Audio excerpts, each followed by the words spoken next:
नमस्कार. आपण पाहता सुधागड पालीतील ताज्या घडामोडी. पाली पोलिसांनी पुन्हा एकदा कौतुकास्पद कामगिरी केली आहे. पाली पोलीस ठाण्यात नोंदवण्यात आलेल्या 2 गुन्ह्यांमध्ये जप्त करण्यात आलेला मुद्देमाल न्यायालयाच्या आदेशानुसार फिर्यादींना परत करण्यात आला आहे.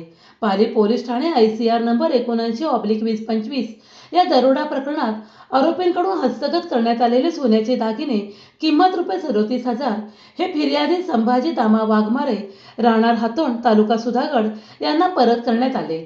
तसेच Pali police Thane ICR number 03/2025 या गुन्ह्यात जप्त करण्यात आलेली सोन्याची चेन किंमत ₹2,50,000 ही फिर्यादी अनंत दत्तात्रय जाधव राहणार धोंडसे तालुका सुधागड यांना परत करण्यात आली.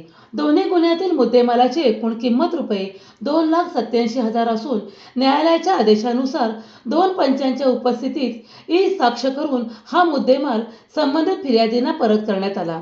या संपूर्ण कार्यवाहीस पोलीस निरीक्षक हेमलता शेरेकर, पोलीस उपनिरीक्षक सचिन निकम तसेच पोलीस सहाय्यक निरीक्षक दीपक भोई उपस्थित होते. त्यांच्या देखरेखीखाली मुद्देमाल परत करण्यात आला आहे.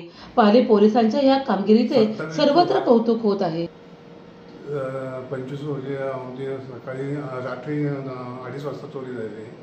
तर आम्ही पोलीस स्टेशनला फोन केला. पोलीस स्टेशनला मुलाला फोन केला, मुलांनी पोलीस स्टेशनला फोन केला. याही तातडीने लगेच हजर झाले. 3-3:30च्या दरम्यान ते हजर झाले आणि काही मदत फुल केली आम्हाला. आणि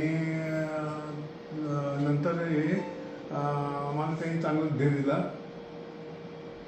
आणि आमची वस्तू परत मिळाल्या सापडल्यानंतर.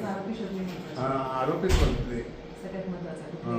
आरोपी शोधले. आरोपी मिळाल्यानंतर आमचे वस्तू आम्हाला दिल्या. राहणार 200 पोस्ट 8 तालुका जिल्हा रायगड. माझी वस्तू मी पाळीत आलो होतो. त्यानं आम्हाला माझी वस्तू माझ्या गाड्यातनं काढून गेली. ते त्यात लगेच मी गोंगाट केला. गोंगाट केल्यानंतर पोलीस स्टेशनला फोन केला तिथला. पोलीस लगेच तिथं ताटक्याला हजर झाले. माझी वस्तू ते हे करून माझ्या ताब्यात दिली. मी पोलिसांचे आभारी आहे.